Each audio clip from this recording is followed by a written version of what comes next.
हिंदू इस देश का नुकसान चाहेगा कि दूसरा पाकिस्तान बनाना चाहेगा भाई? दूसरा बनाना चाहेगा भाई? दूसरा बनाना चाहेगा भाई? उन्होंने आजाद कराया था, मुसलमानों ने आजाद करवाया था। मुसलमानों ने आजाद कराया था। इंडिया गेट पे जाके पहले थोड़ी नॉलेज देखो। बोल रहा है 50 साल बाद मैं राम मंदिर तोड़ दूंगा। उनके बाप भी राम मंदिर नहीं ला पाएंगे। बाप के बाप और बाप के बाप भी आएंगे ना, वो भी राम मंदिर नहीं ला पाएंगे जो पाकिस्तान ने दे दिया है। और भाई मैं ये कहना चाहता हूँ कि पाकिस्तान 13 दिन के बाद मुस्लिम राष्ट्र हो गया था, तो आज हिंदुओं का हिंदू राष्ट्र क्यों नहीं हो रही है? जब इस देश का विभाजन हुआ था ना भाई, विभाजन के बारे में मुसलमानों की ऑन रिकॉर्ड लिखत में है कि हम इस देश के हिंदुओं के साथ नहीं रहेंगे। इन्होंने देश की आज़ादी की लड़ाई नहीं करी थी, इन्होंने केवल और केवल पाकिस्तान के लिए लड़ाई करी थी जो पाकिस्तान ने दे दिया गया है। क्या कहना है ना भाई, कमेंट में जवाब भी दे देना। इस भाई का कहना क्या है? इस भाई की तो मेरे को भी समझ नहीं आई, पत्रकार को भी समझ नहीं आई।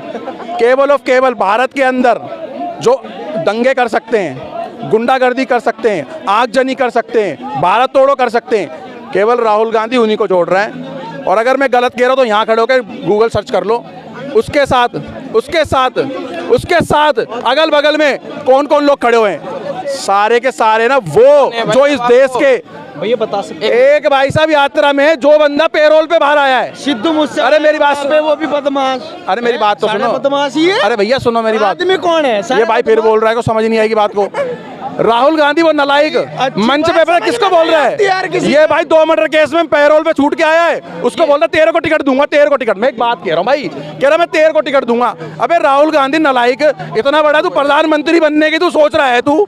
अबे नालायक, तू एक बात ये तो सोच कि जो मंच पे तूने चढ़ा लिया वो गुंडा मवाली, 2 मर्डर केस में जो पैरोल पे बाहर आया वो 15-20 दिन की, तू उसको ये बोल रहा है कि मैं तेरे को टिकट दूंगा।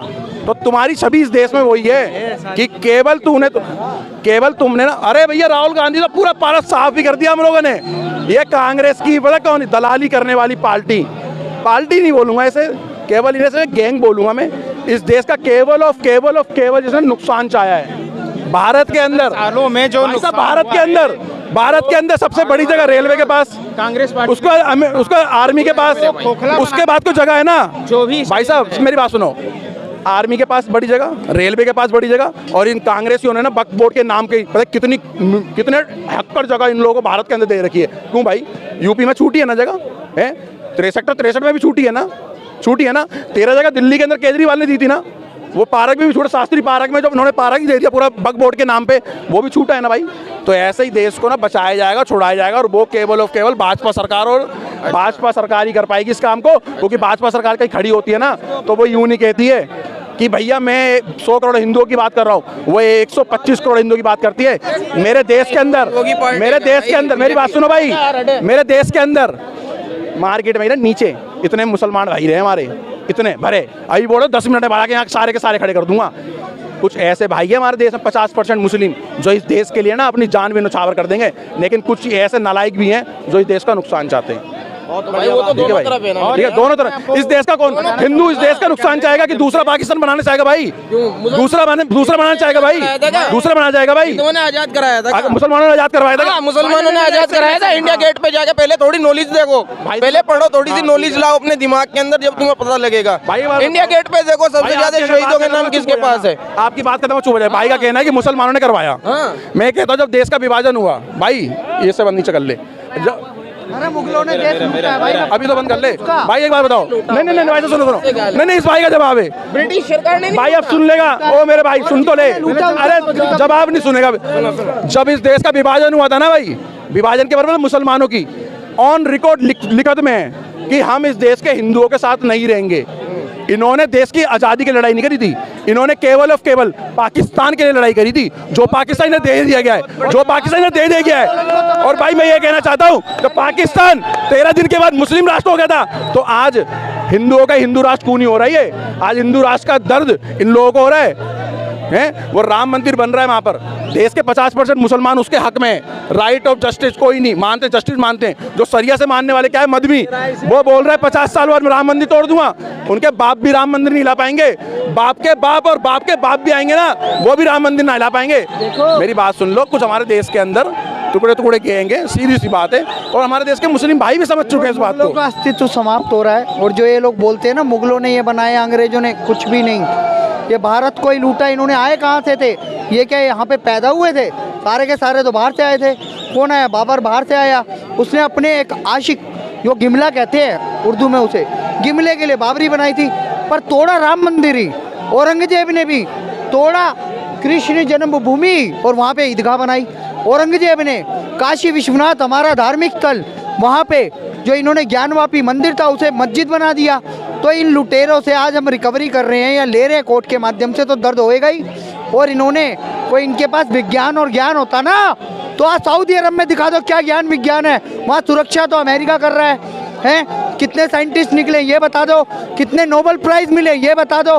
पाकिस्तान भारत से अलग हुआ, बता दो इस्लाम में अगर इतना ही दम था तो पाकिस्तान ने तरक्की क्यों नहीं करी? क्यों भीख मांग रहे हैं वो? क्यों पाकिस्तानी आज 180 रुपये किलो आटा खरीद रहे हैं? क्यों वो चीन के आगे, अमेरिका के आगे, सऊदी अरब के आगे हाथ हिला रहे हैं, मांग रहे हैं भीख?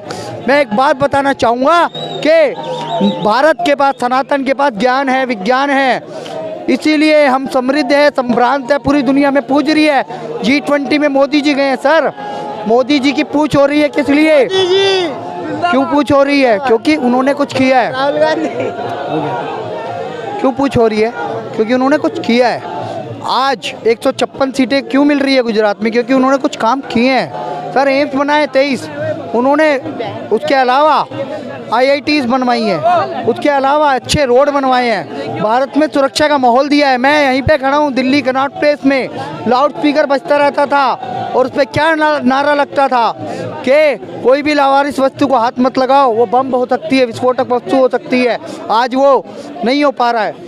आज बम फट रहा है तो श्रीलंका में फट रहा है, जो तमिलनाडु और बेंगलोर में फोड़ने आता है वो भारत में नहीं फोड़ पाता। NIA उसकी जांच करने जाती है और PFI को बैन लगाया जाता है। आतंकी गतिविधि करता हुआ एक जैसे सिमी था, इंडियन मुजाहिदीन था, वैसा ही एक आतंकी संगठन एक्टिव हुआ, उसका नाम है PFI। मोदी सरकार ने बैन लगाया, आतंक से देश को बचाया, पाकिस्तान को सबक सिखाया, तवांग में हमारी सेना ने लठ बजाए।